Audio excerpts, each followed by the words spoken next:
आज हम इस वीडियो में बात करने वाले हैं साहसी वीरांगना झलकारी बाई के बारे में। झलकारी बाई महारानी लक्ष्मीबाई के नियमित सेना में महिला शाखा दुर्ग दल की सेनापति थी।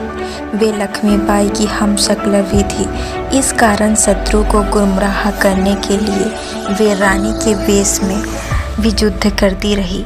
अपने अंतिम समय में भी वे रानी के वेश में युद्ध करते हुए अंग्रेजों के हाथों पकड़ी गई और रानी को किले से भाग निकलने का अवसर मिल गया।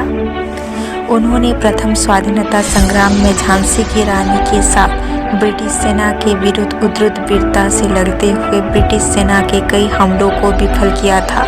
यदि लक्ष्मीबाई सेनानायकों में एक उनके साथ विश्वासघात न किया होता तो झांसी का किला ब्रिटिश सेना के लिए प्राय अवैध था। झलकारी बाई की गाथा आज भी बुंदेलखंड की लोक कथाओं और लोकगीत में सुनी जा सकती है।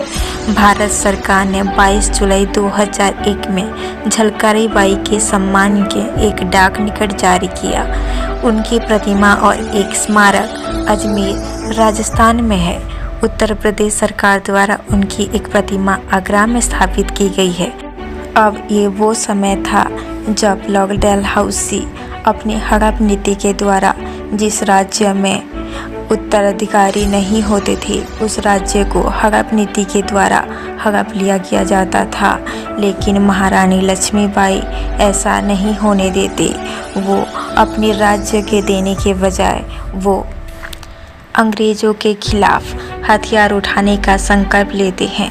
अप्रैल 1857 के दौरान लक्ष्मीबाई ने झांसी के किले के भीतर से अपनी सेना का नेतृत्व किया और ब्रिटिश और उनके स्थानीय सहयोगियों द्वारा किए गए हमलों को नाकाम कर दिया।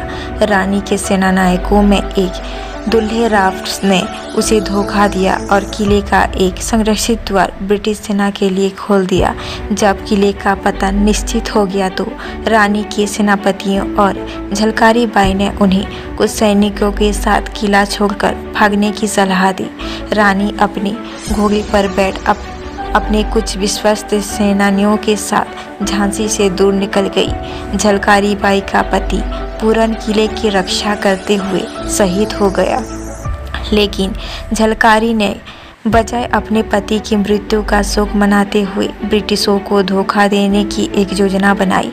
झलकारी बाई ने लक्ष्मीबाई की तरह कपड़े पहने और झांसी की सेना की कमान अपने हाथ में ले ली। जिसके बाद वह किले के बाहर निकल ब्रिटिश जनरल ह्यूग रोल के शिविर में उनसे मिलने पहुंची।